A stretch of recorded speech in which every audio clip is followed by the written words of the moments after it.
What better time than a time when the country is engaged in a full-on constitutional crisis at our southern border with, just the possibility of armed conflict? Don't worry. A time when Iran is daring us to engage in a full-blown war. A time when the weaponized federal bureaucracy is throwing people in prison for decades over an insurrection that never really was, the same time they call you a fascist for believing in, law and order.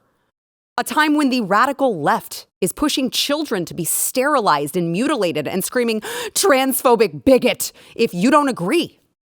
A time when it turns out all the experts you thought could be trusted actually turned out to be bought and paid for extremist pawns of big pharma and the medical industrial complex, which, really shouldn't come as a shock, seeing that the fruits of Obamacare simply ended up being nearly $5 trillion a year spent on healthcare, while everyone is seemingly sicker, dying of diabetes, Alzheimer's, heart disease, cancer, and, oh yes, sudden cardiac events. But don't worry. Keep trusting those experts. A time when entire industries who used to hire off of merit and expertise, oftentimes for your safety, now just have DEI requirements to fulfill. Or is that die? Let's hope you don't end up having to find out on your next United flight. A time when kids now go to school only to be taught the alphabet letters L, G, B, and T, rather than learning reading, writing, or arithmetic.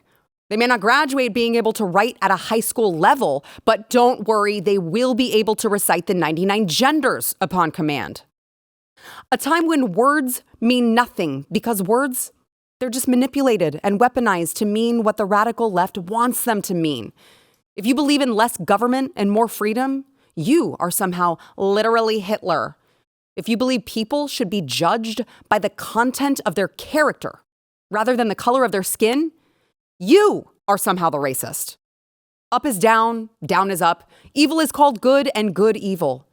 Now, not only does the Bible give a warning about times such as these, the times we're living in right now, it's also straight of George Orwell's dystopian novel, 1984. Yes, I said dystopian novel because those are the times we're living in. He called it newspeak, a language favored by the minions of Big Brother, and in Orwell's words, designed to diminish the range of thought.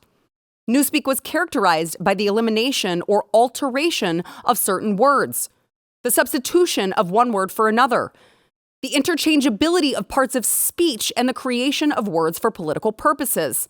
Does that sound familiar yet? Insurrectionists, domestic terrorists, MAGA extremists. Hell, we can't even define the word woman anymore. And just last year alone, Merriam-Webster added nearly 700 words and changed God knows how many other definitions just to suit their agenda. Are you looking around? Are you pissed off yet? It could not be more clear. The chaos and discord that you see and feel in this country are by design from the powers that be. The more they can squash your safety and security, the more they can control you. And, control they will.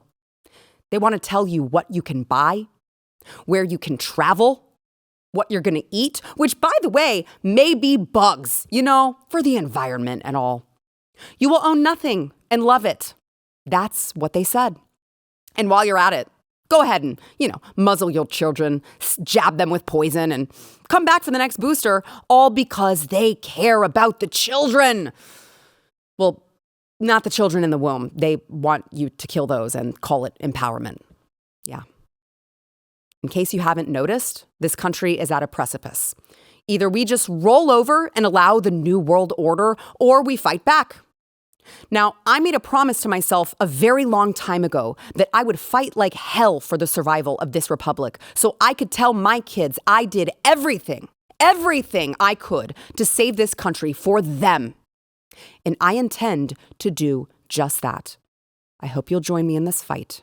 Welcome to Sara Gonzales Unfiltered.